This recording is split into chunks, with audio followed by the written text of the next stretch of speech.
If you're like me, you often think about the Roman Empire. There's nothing better than forming a Tetsudo with the boys. So let's explore 5 of the best Roman hidden gems for the PS2.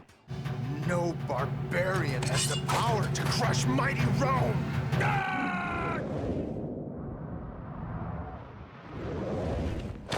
The first game, Colosseum Road to Freedom, is a gladiator simulator. You create a character who's enslaved and must earn his way to freedom. Win in the arena, gain favor, and some coin. After every fight, you'll earn a bit of money, which will be split between paying off your slaver and some of it going to you. You can also spend it on better weapons and equipment. It's an action RPG, but it's got a really unique combat system. At first, you'll be pretty terrible at fighting, but over time, you'll gain more stamina and unlock special moves and combos. The game is kinda like a super light version of Persona. Some days you'll train, and some you'll fight in various arenas, including the Colosseum itself. You can choose what you want to train, and then use those points to upgrade your stats. Unlike most action RPGs, the RPG side is pretty deep. You have counterattacks, dodges, parries, and even encumbrance for your gear. You also have stats for your different body parts. So for example, cuts on your legs will show on your character and slow your movement, and you can even get your arms broken. This is important because you can target different body parts of the enemy too. If they're wearing a helmet, for example,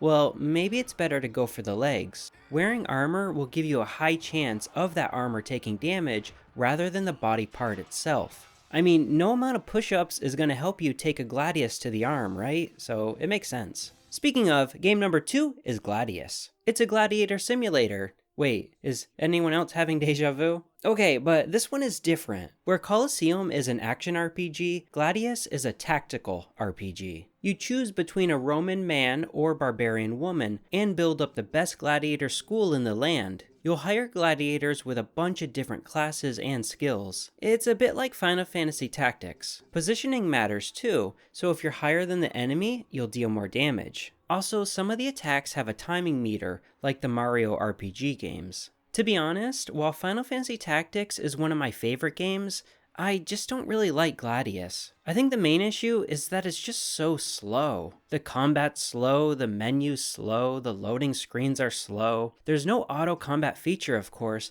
but man, everything is just so painfully slow. It really drags down what's an otherwise solid game. This doesn't bother a lot of people though, and like I said, there's a great game in here, so I wanted to include it. It's also just super unique as a premise. A tactical role-playing game set in a fantasy Rome where you run your own gladiator school. That's just cool. You can also play the entire game with up to 4 players co-op, so I gotta give it huge props for that. It's from LucasArts, and a huge giveaway is the voice acting. Everyone sounds like a Jedi, except this guy.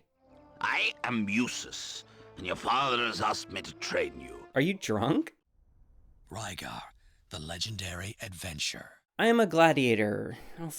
Okay, so this isn't a gladiator game, I promise. This game was compared a lot to God of War at the time, and is often called a clone. It's a little hard to argue with that, but clone doesn't mean bad.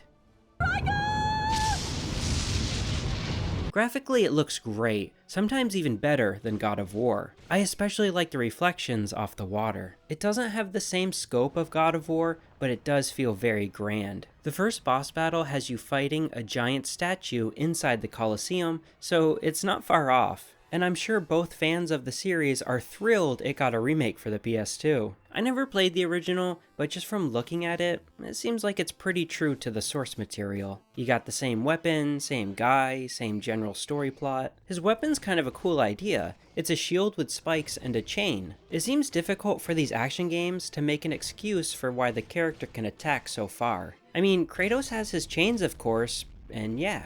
You need a reason your guy's zipping around the screen. And unlike Gladius, Rygar gets right into the action, which I appreciate. I'd give it a recommendation if you like character action games and are tired of God of War and Devil May Cry. I mean, there's a reason it has such high reviews on Metacritic.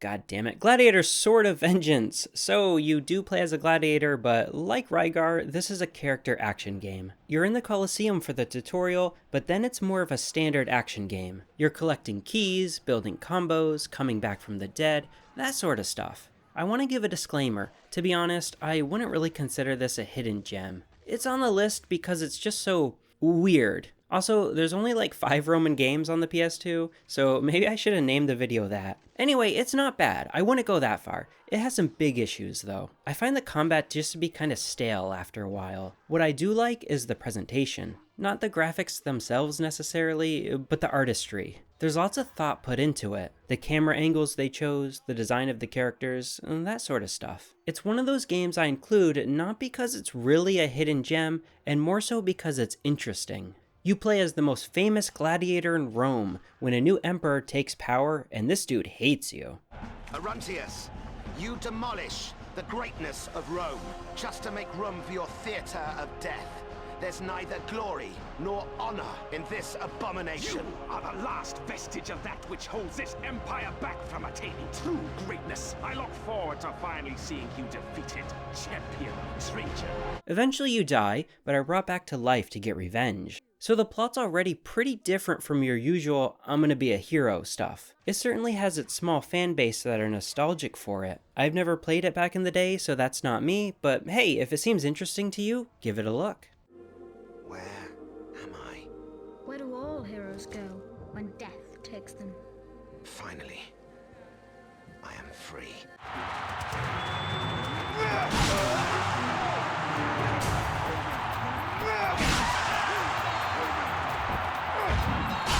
I love this game, is what I wish I could say. Shadow of Rome has one massive issue that keeps it from being one of the best PS2 games. Damn them! You play as Agrippa, real dude, as he gets revenge on the senators who betrayed Caesar and then blamed it on your family. It's based on historical fact with some liberties taken. The real Agrippa was already an extremely popular general at the time of Caesar's death, whereas in the game, he's kinda just a nobody. You're friends with and play as Octavianus as well. He helps you concoct a plan to save your father. It's a bit far-fetched, but stick with me. So the new emperor is going to throw a gladiatorial tournament to help the people of Rome get over Caesar's death. But also, the winner of these games gets to execute Agrippa's father, who again has been blamed for Caesar's death. So you, as Agrippa, his son, will win these games by going undercover as a Roman general turned gladiator and save your dad. What are you saying?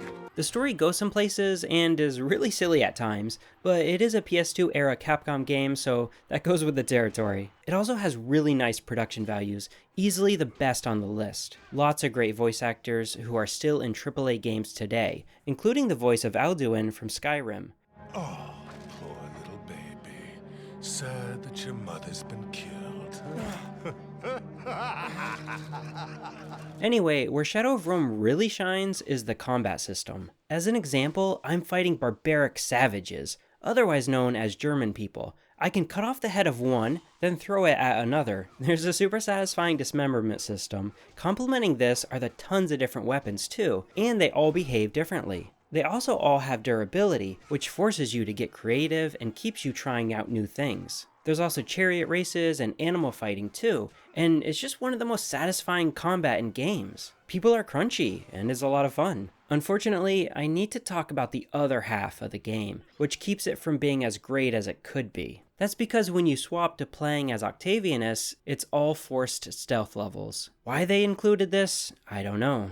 To change up the game's pacing, I guess? It's serviceable, I guess, but after having so much fun fighting as Agrippa, to then go to skulking about some boring hallways, really sucks. You can knock guys out, drag bodies, change into different outfits, and even talk your way out of some sticky situations. But I just wish it were its own game. Less crouch walking, more throwing heads. Regardless, it's still certainly worth playing and remains one of my favorite PS2 games. An absolute classic that stands with the likes of God Hand. If you've played it, let me know what you thought of the stealth levels. Also consider subscribing if you made it this far. Thanks for watching. See ya, bye. I like it. That is a splendid idea, Macinus. Ah, thank you, sir.